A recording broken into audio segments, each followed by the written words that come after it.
But approaching just, anxiety rejection isn't really what you think. You're at a bar, you go up to a pretty girl and you talk to her for like 5 minutes. Can you realistically get to know someone in 5 minutes?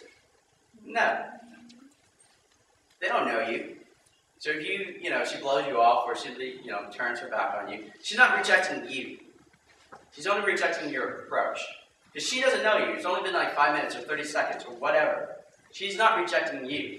She's only rejecting your approach. So there's something off. Maybe it was your facial expressions. Maybe it was your body language. Maybe you were just very nervous. Whatever. She's not rejecting you as a human being. She's only rejecting your approach. And quite frankly, some guys just need to grab a pair of balls. I've had times where guys have cried. Like literally, their fear was so debilitating, they cried. I feel really bad for them. The thing is, I'm not a psychologist. If you need like antidepressant drugs, or like social anxiety drugs, don't go to pickup artists. Right? We're just trained skills. We're not your mommy or we're not your daddy. Now, this is just based off of my experience, but for those guys that do go out and are active in community, at some point, have you guys, you go to a bar, and I'm trying to be like correct here, trying to be nice. You decide, okay, I'm going to warm up on the not attractive girls. Who here has done that? I'm guilty of it. Right, it's like, because, why? Because if you're rejected, you don't like want her anyway. Right? But probably she's not going to reject you. So, what started happening, that's what I actually did. What started happening is, as I started, getting better, going out 4 to 6 nights a week, is about 6 months in, the not so attractive girls started to give me attitude. I'm like, wait a minute. I mean, like, look at you, and look at me. Look at you, and look at me. I'm like, why are you giving me attitude? Alright? And then what I started learning is, when you become, like, socially skilled and confident, like the less attractive girls, they feel that they're skeptical of your approach. Right? It's the reverse. It becomes more difficult. As you get better, it becomes more difficult to approach the less attractive girls. So I'm like, fuck it. I'm going to start warming up with beautiful girls. And what I started noticing, it was easier to approach the more attractive girls. Because what kind of guys does an attractive girl typically have in their social circle? Usually, like, outgoing guys, confident guys that have gotten her number in some regards. It's like that phrase, game recognizes game. Maybe it's only for 5 minutes, or maybe you have reached that point. But she recognizes on some level that you belong. You are socially confident, and you belong in her social circle. And so when you come in, then she recognizes, okay, this guy's a cool guy. And yeah, the late difficulty is always going to be hard for a hot girl. Simply because some of the most advanced relationship management tactics are invented by hot girls. Right? Everybody know that Chris Rock skit? That, the break in case of emergency cock penis? That one? No, you guys? Alright, I'm dating myself. But something to consider is a little bit elements of female psychology. One thing I've learned about non-Asian women, just women in general, women form archetypes of what they consider growing up, who they find attracted to. It's not necessarily conscious, but it's based off of the first guy that she kissed, her first love, right? The guy she lost her virginity to. Right? She forms an archetype, but these are the type of guys that she likes to date. Right? And very rarely, again, I date mostly non-Asian girls, and very rarely, 90% of the white girls or the black girls I've ever dated or hooked up with, alright, 90% of them have never ever dated an Asian guy or kissed an Asian guy. Alright, let me give you an example.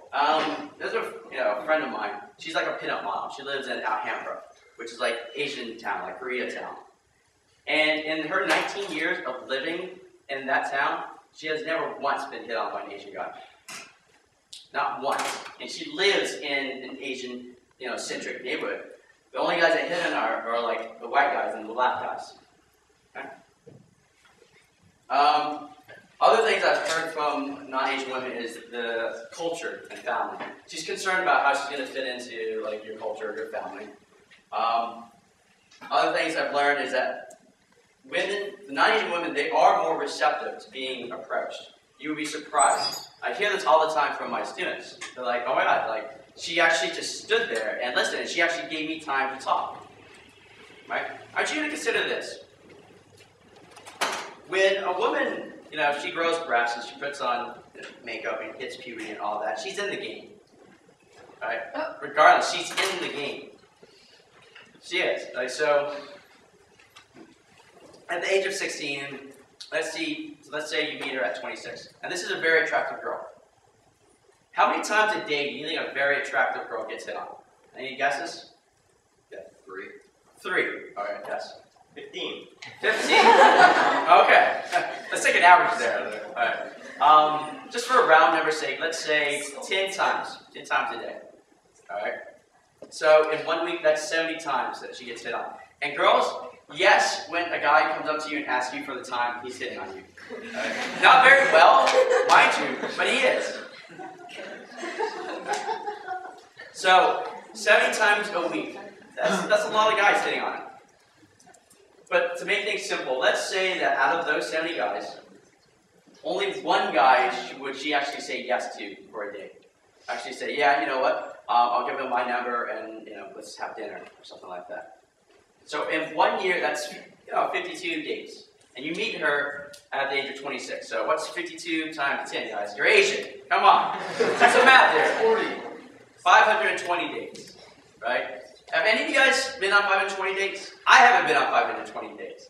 But a girl has that kind of level of social experience.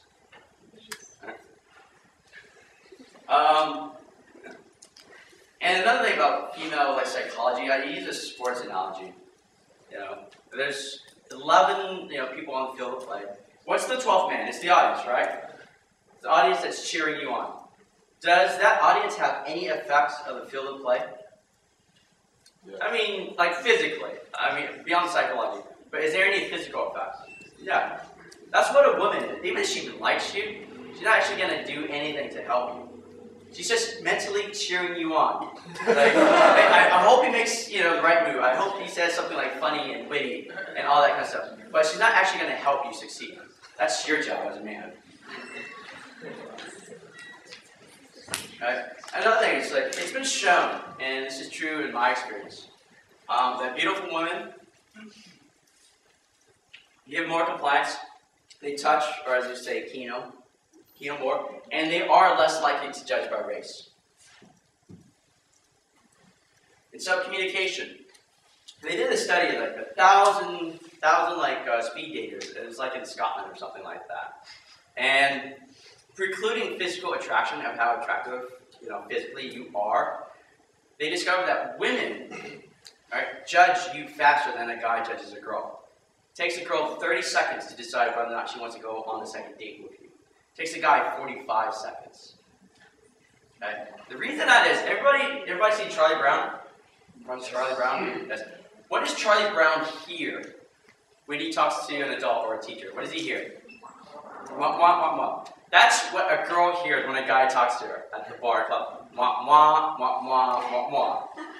Right? It's not what you say that matters, it's how you say it. That's how confidence. Confidence is exuded. It's not by your words. So when a guy comes up to a girl, she's just, are you nervous? Are you confident? Are you laid back? All right?